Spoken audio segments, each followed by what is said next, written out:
Hello world! Hello Pilipinas! Hello Pampanga! For today's episode, iikutin natin ang ilang towns ng Pampanga. Why? Sapagkat datapwat subalit, bukod nga sa kilalang Pampanga bilang isa sa mga isla ng kulinarya, madami din tayong mga kababayan or mga dayuhan na bumibisita sa Pampanga para masilayan ang mga pinakaluma at matatatag na nakakamanghang istruktura ng mga simbahan na isa sa mga naging saksi ng napakahabang panahon sa mga napakayamang istorya ng ating bayan. Para sa ating mga Kristiyanong sekta o sa mga katulad kong Katoliko, meron tayong tinatawag na Kwaresma or ang 40 araw ng paghahanda na nagsisimula sa Miyerkules ng Abo or Ash Wednesday hanggang sa Huwebes Santo or Bisperas nga ng Pasko ng Pagkabuhay. Mula sa aking pagkabata, nakagisnan ko na ang pagunita ng Semana Santa or Holy Week sa salitang English. Maraming kaganapan tayong napapanood bilang reenactment. At isa na nga din dito sa nakaugalian natin ay ang tinatawag nating bisita iglesia, na kung saan tayo ay dumadalaw or bumibisita sa 7 simbahan upang magnilay-nilay, mag-alay ng dasal. At ito nga ay sumisimbolo ng 7 last words. Mga kaistorya, tara, samahan niyo akong bisitahin ang ilan sa mga kamanghamanghang istruktura ng ilan sa ating mga landmarks na may napakayamang kasaysayan na matatagpuan dito sa Pampanga. Ang ating mga sambahan na siya nating tampok para sa ating episode na Bisita Iglesia. Bago po tayo magpatuloy at kung bago pa lang kayo dito sa aking channel, please subscribe by clicking the subscribe button na makikita sa lower right part bago ang comment section. And pakilike na rin at share na rin po natin para mas marami pang makakapanood ng ating video. Maraming salamat po. At dahil galing po kami ng Angeles City, una naming bibisitahin ang mas pinakamalayo para sa amin, ang San Agustin Parish Church na matatagpuan dito sa Barangay San Nicolas, First dito sa Lubao, Pampanga. Mga kaistorya, ayon sa aking research, ang San Agustin Parish Church na kilala bilang Lubao Church ay isang 17th century neoclassic Spanish stone and bricks church na matatagpuan nga dito sa Barangay San Nicolas, First Lubao, Pampanga. Ito ay unang naitayo ng mga Augustinians sa baryo Santa Catalina noong 1572. Ngunit, nung ma-prove nila na prone nga sa flooding, located to its current location na dito nga sa Barangay San Nicolas some 30 years later. Reconstruction of the new church began in 1614 and completed in 1630. It was designed by Father Antonio Herrera na isang Augustinian architect.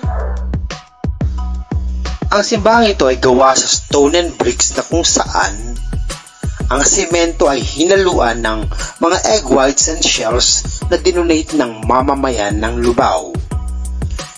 Ito ay under sa Archdiocese of San Fernando, Pampanga at noong 1952, a historical marker was installed in the facade of the church by the Historical Committee of the Philippines. So, mga kaistorya, kung napapansin niyo, bumalik po kami sa National Highway para naman makaiwas sa posibleng traffic.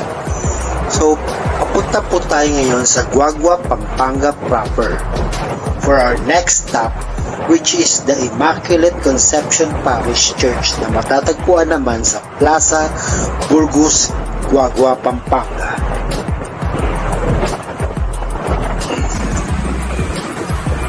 So, pagdating natin sa Gulangco, liliko tayo sa kanan papuntang Guagua proper. Kaso ngayon, sa amin, medyo dun kami liliko sa next traffic light kasi medyo para makaiwas na rin sa traffic. Ang Immaculate Conception Parish Church ay kilala din bilang Guagua Church ay matatagpuan dito mismo sa pinakasentro ng town proper na nasa Barangay Plaza Burgos, ito nga sa Guagua, Pampanga. Ito ay isa ding 17th century Baroque church which is the very first precursor of today's Guagua. It was built by the Augustinian friars in 1590.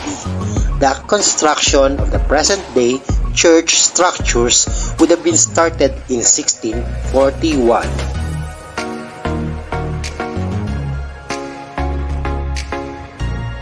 According to my research, ang basic structure na gawa sa kahoy and other light materials was initially dedicated to the Nativity of Our Lady.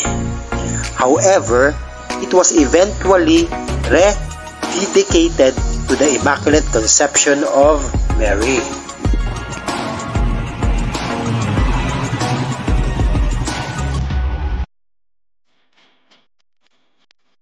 So, dito nga from Guagua proper, mga around 10 minutes travel lang naman.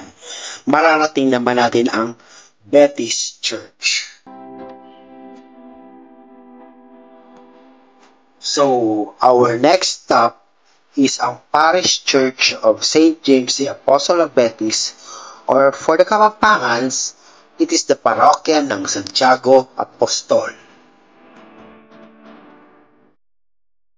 Guys, it is an ordinary day and we are still here sa Guagua because ang Betis is part of Guagua. Sa pagkakaalala ko, dati pag sinabing Betis, naiisip ko ang Nara. Sabi nga kasi ng mga nanay, lola. At dahil marami daw kasing magagaling din na sculptor dito. So, let's see. So, we're here in front of Betis Church. Pansin ko, no? Ramdam ko lang, no? Parang cool lang ng lugar. Parang chill lang dito, no? Parang walang stress yung mga tao, ha?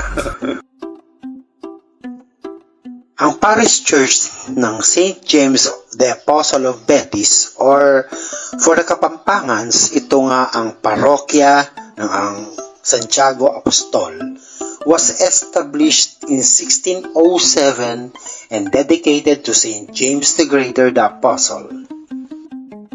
The church is a Baroque style church located in the Betis district of Guagua, Pampanga, under the Roman Catholic Archdiocese of San Fernando.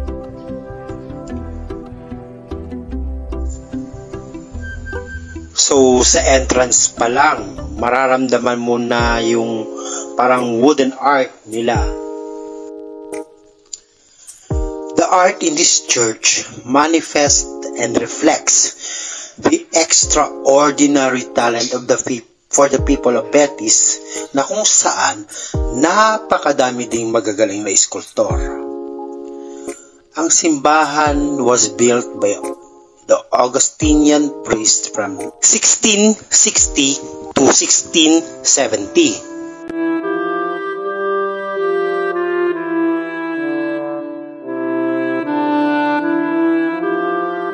Ang initial structure was composed of wooden materials. Gayunpaman, the church was destroyed by several fires.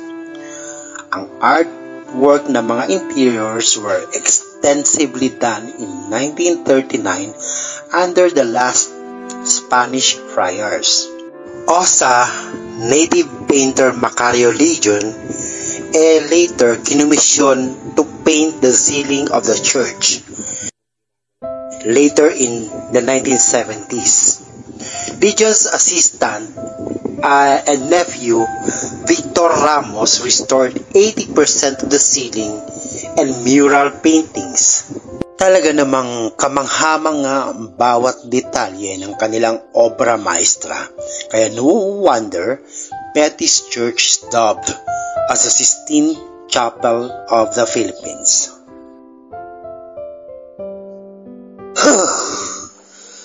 I am so much affected. Talaga naman, ang ganda.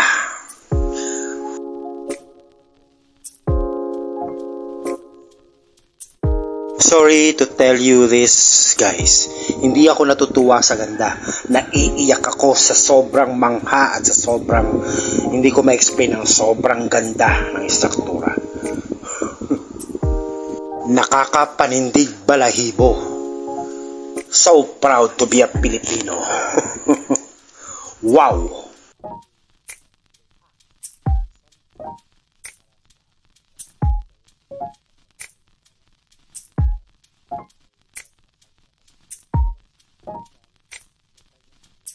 Going back to our istorya, our next destination is Bacolor na ayon sa aking nabasa, Bacolor is one of the oldest town in the Philippines.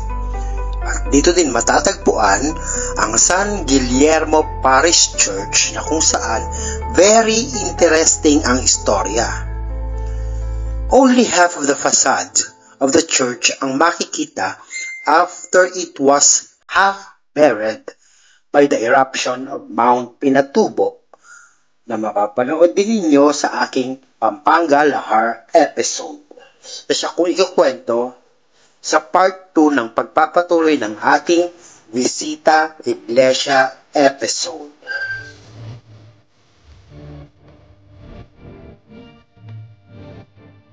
Again, maraming salamat sa panonood. Ito po si Kaloy at ito ang Kaloy's Istorya. Thank you.